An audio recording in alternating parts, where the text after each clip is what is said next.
Hello Ram Ram नमस्कार। बबीता प्रियंका लोकगीत channel में आप सबके दिल से स्वागत है। तो आज हम आप सबके बीच में बहुत प्यारा सोहर गीत लेके आए हैं। भाभी को बच्चा हुआ है और ननद और उनके बच्चे खुश होके आते हैं अपने ननिहाल में और वो अपने मायके में आती हैं। तो देखिए भाभी क्या बोलती हैं, आप लोग गीत के माध्यम से सुनिएगा। अगर अच्छा लगे तो प्लीज़ अपनी इस छोटी सिस्टर को ज़्यादा से ज़्यादा सपोर्ट करिएगा, क्योंकि ये हमारा नया चैनल है। तो चलिए हम सुनाते हैं।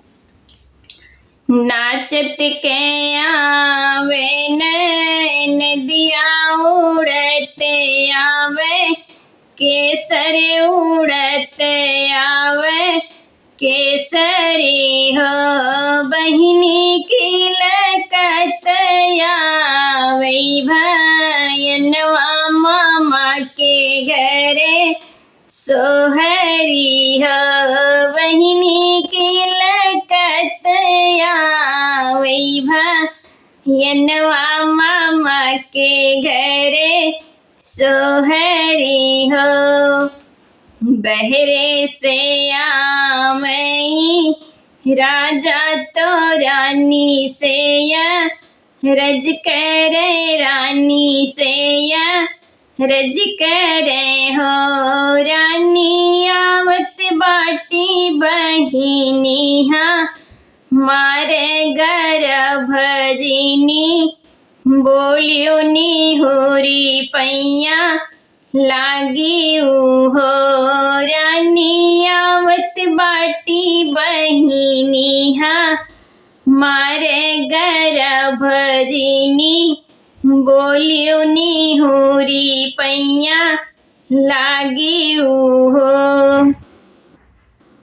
आओ ननन दीगो साई तू ही तो ठकुराइन, तू ही तो ठकुराइनी हो।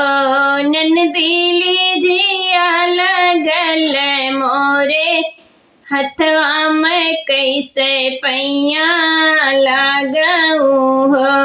ननदीली जिया लगल मोरे पौआ, मोरे हथवा में कैसे पौआ लगाऊं हो।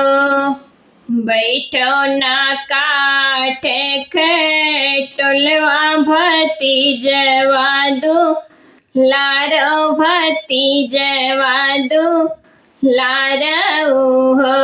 ननदी हथवा में पहिनो का गनवा तो गोड़े गोड़े, हरवा तो गोड़े गोड़े हरवा हो। ननदी तब देबो हाथे कैका गनवा भतीजवा नेव छावरी हो। ननदी तब देबै हाथे कैका गनवा भतीजवा नेव छावरी हो। लैले बो गोदी में भतीजवा तो हाथे पही रईबै, तो गोड़े पही रईबै हो।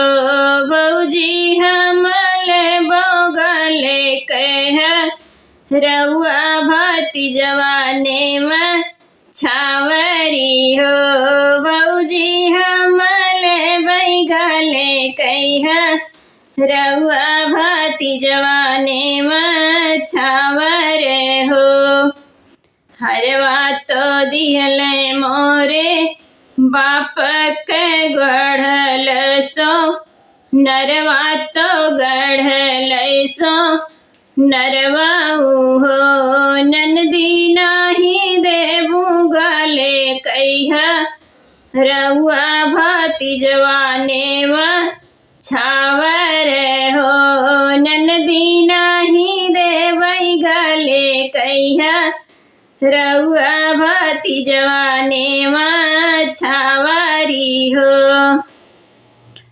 दुअरे से आवैला राजा तो रानी से रज करई रानी से रज करई हो रानी दही देत्यो गले कहिया रउआ बहिनिया ससुर रैतीनी हो धाना दही देत्यो गले कहिया रउआ बहिनिया ससुर रैतीनी हो सोनवा तो हाय मोरे बपई के गढ़ल सो नरवा तो गढ़ल सो नरवा हो राजा हरवाना तो हरी का मैया ननद नाही देवई हो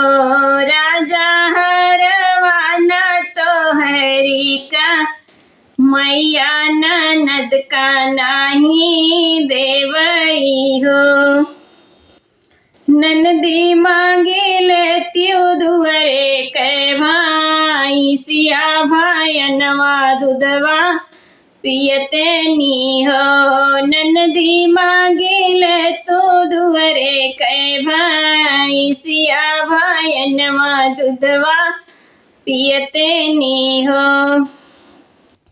हितनी बचन सोनी ननदी तो झपटी दू वर गाई झपटी दू अरे गाई हो बहिनी छोड़ी दी भाई सीख पगहा भयन पकड़ावई भयनवा पकड़ावई हो बहिनी लई जातियो हमारो इसिया भयनवा दूधवा पीहई जनम